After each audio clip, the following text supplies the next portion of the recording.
Welcome on in here, guys. Welcome to the Broke Spokers podcast. I am your host, Dewuan, and this is a podcast that has been long overdue and long in the making. I've been sitting around doing the next summer I'm finna dance. This is for my outside all winter, cause this summer they ain't finna say next summer I'm finna. And I decided no more next summer I'm finna. The summer just passed, it's fall right now, and I'm not waiting till next summer to start this. I think my people need this. But when I say my people, I mean people in general, people who have that broke mentality. And, a lot of us don't even know that we have that broke mentality.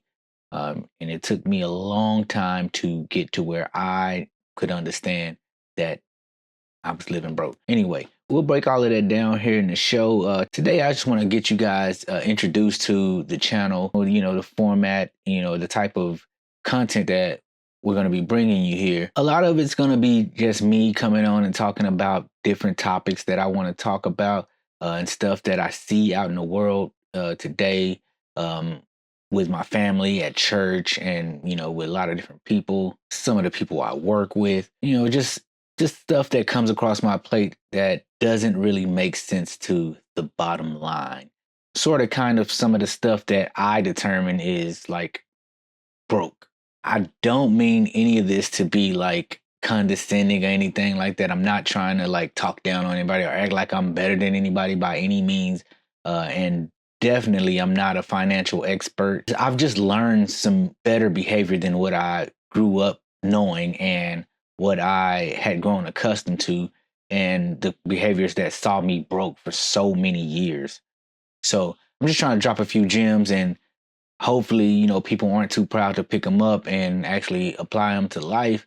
I mean, because I just want to see people doing better, man. And it's like I said, I mean no offense by anything that I say on this channel.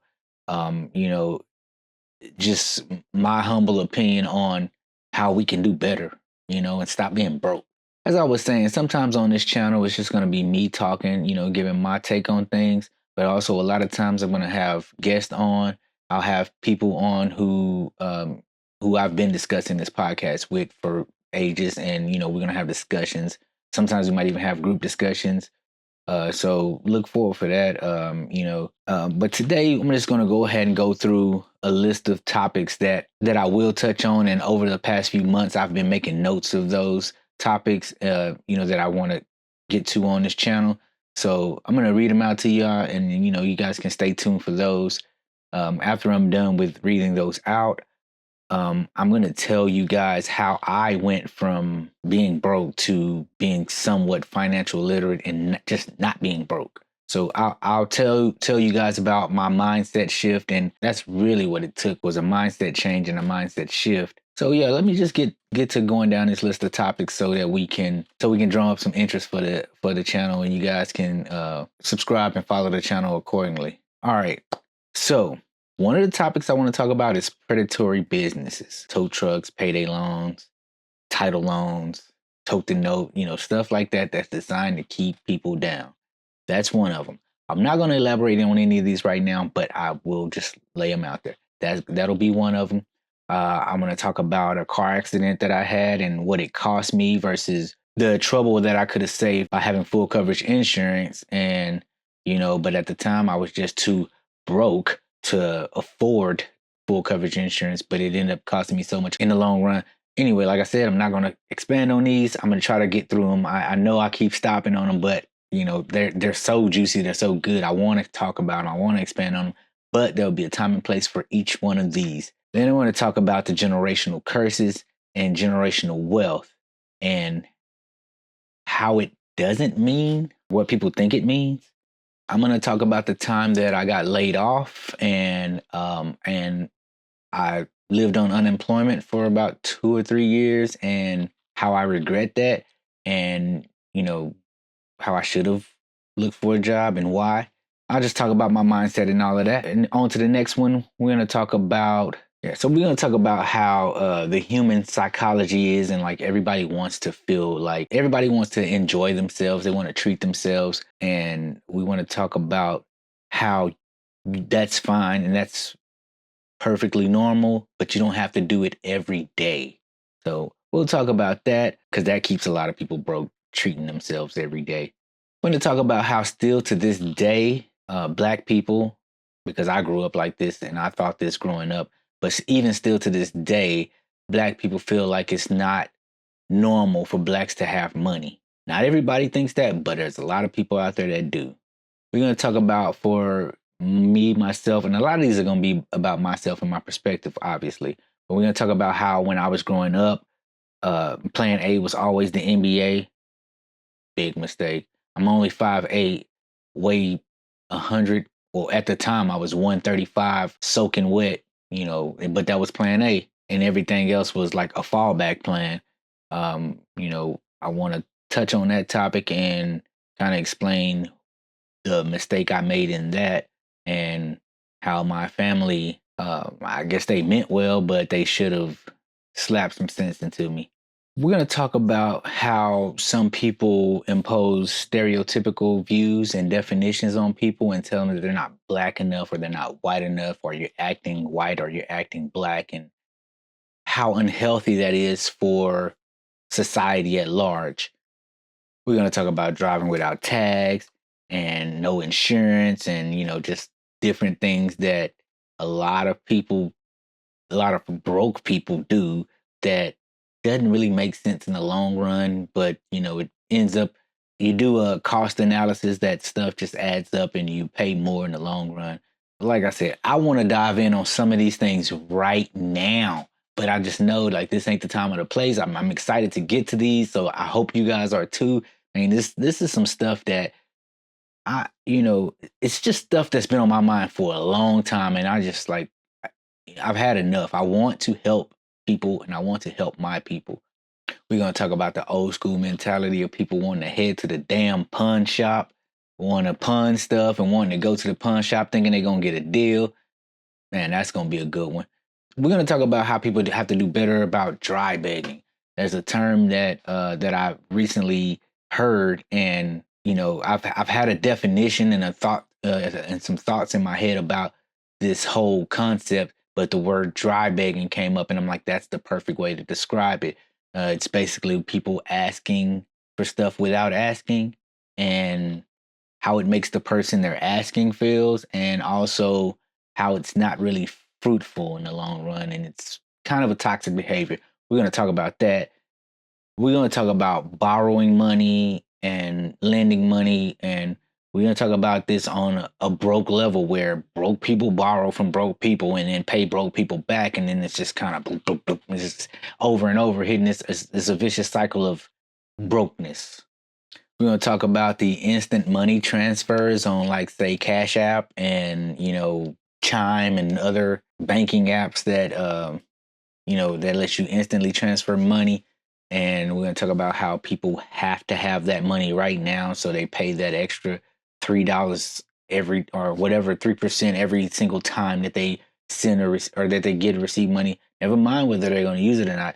Anyway, let's carry on. We don't want to get stuck on one topic here, guys. I am so passionate about this stuff that I really want to sit here and talk about every topic right now.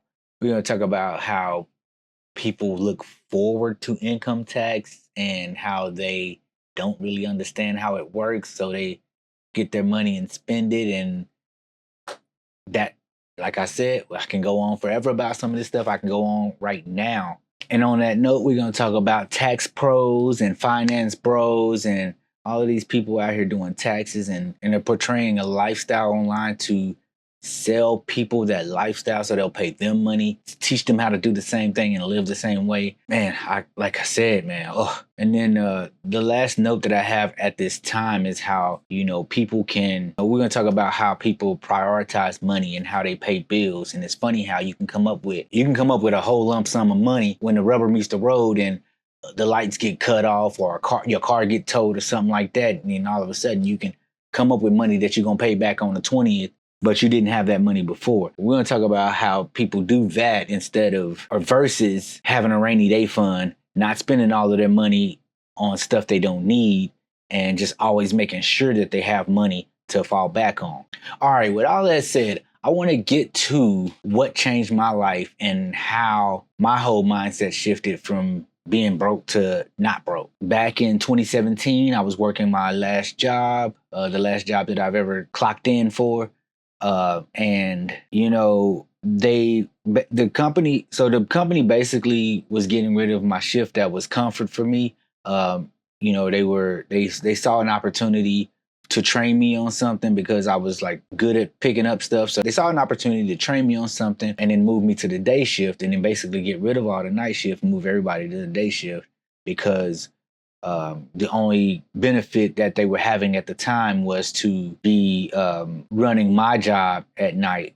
But they figured that, they could bring me on during the day to run my job and another job and save the company money. That didn't work for me because I was comfortable working at night where because I was so good at my job, I work 10-hour shift, but I can get the work done in 4 hours and I have 6 hours to teach myself something and grow and do better. So they wanted to move me to the day shift where I'm there working around a whole bunch of people, the whole building full of people, staff full, full staff versus the nighttime skeleton crew. And basically I was gonna have to fake like I was busy all the time. And a lot of you out there know that faking like you busy at work is way harder than actually working. It's way more stressful and it's just hair pulling. Anyway, they wanted me to do that, and that just wasn't going to work for me because I damn sure wasn't about to like actually do 3 times the work every day. I wasn't about to like do that for them, especially when they didn't want to appreciate me and pay me what I was worth.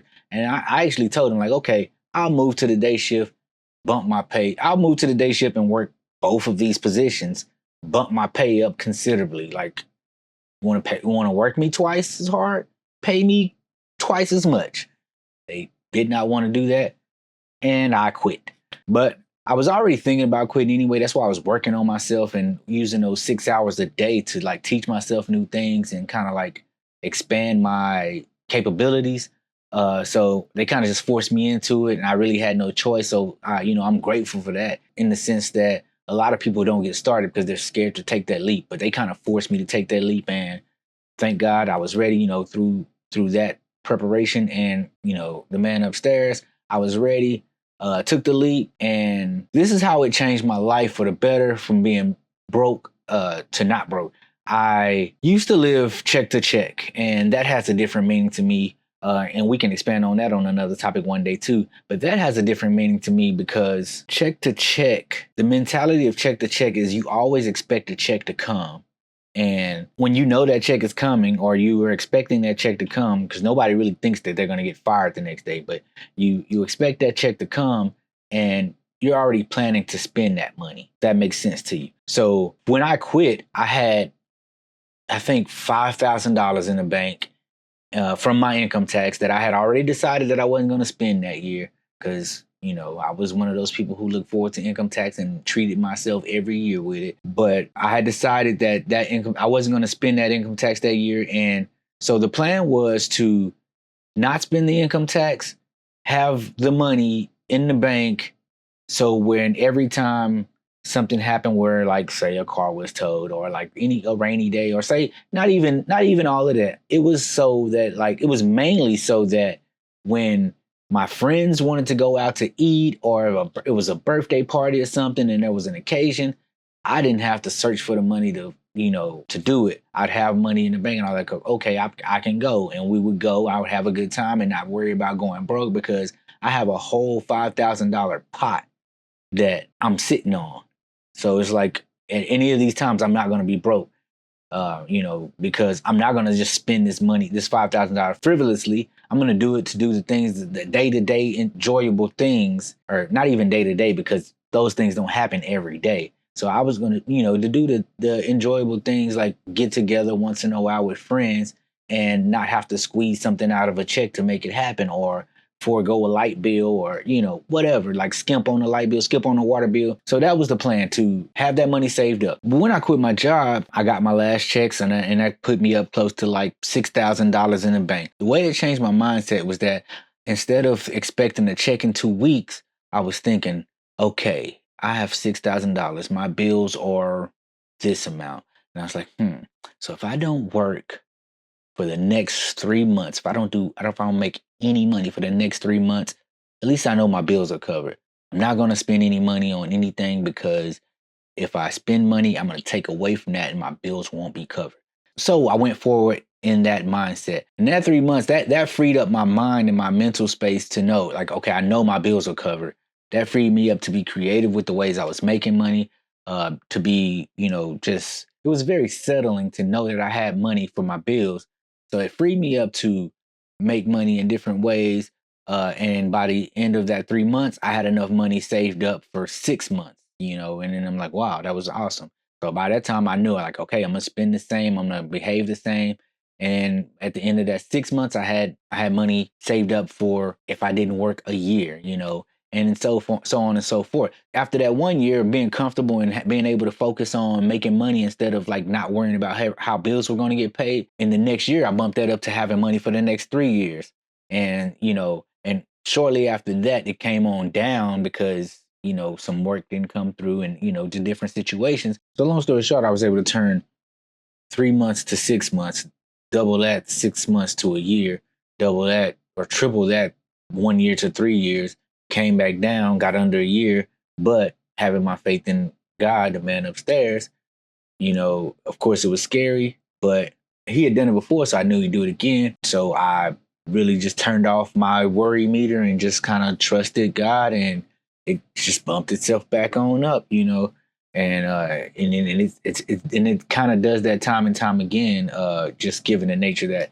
I work for myself. And then, any entrepreneur can tell you that like the money doesn't come always. There's slow times, there's high times, I guess, unless you're doing it extremely right. Anyway, that's kind of like, the basis of the whole thing where my mindset shifted. And the brass tacks of it is that I stopped thinking paycheck to paycheck and stopped expecting the paycheck and thinking about how I was going to spend that check, to how I was not to like having a sum of money that I had to pay my bills with, and how I was not going to spend that money. So that really changed everything for me. And after a while, you get to a point to where you have a discipline to not spend money on things you don't need, but then there's things that you want and you actually get it. And by that time, you actually kind of learn to differentiate between wants and needs, and find stuff that you don't need just because you want it. You can even still get things that you want, but you don't buy things that you don't need.